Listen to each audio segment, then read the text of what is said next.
My understanding of the working styles test is how one exists or their personality in a work setting. I got expressive, meaning I am enthusiastic, outgoing, spontaneous, fun-loving, and persuasive. This isn't what I would describe as accurate to me, mostly because these conflict with the fact that I'm not much of a risk taker and I'm very organized. I don't think this is a very useful tool in understanding one's personality, but that could just be me. The last one is temperament. This has to do with the dominance of certain fluids in one's body and has Greco-Roman roots. My results were tied, sanguine and choleric.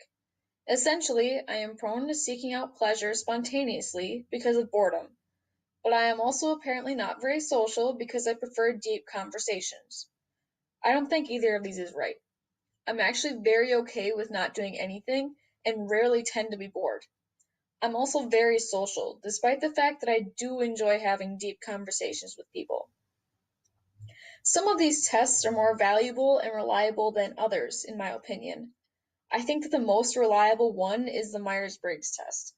That is backed up by more and more modern science. It has been taken by millions of people and is constantly being improved and modified as needed. I think it would be helpful to have students and colleagues take the Myers Briggs test and to do a brief lesson on the different personality types.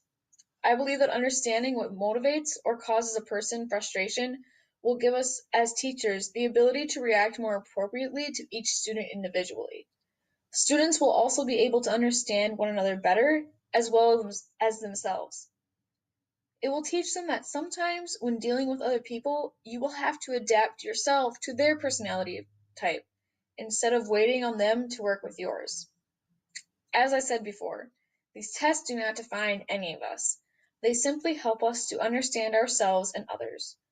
Doing these personality and intelligence tests as a class gives us insight into our classmates and into the world.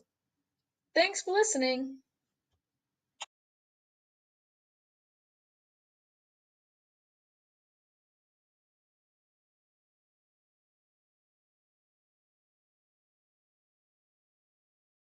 Created using Powtoon.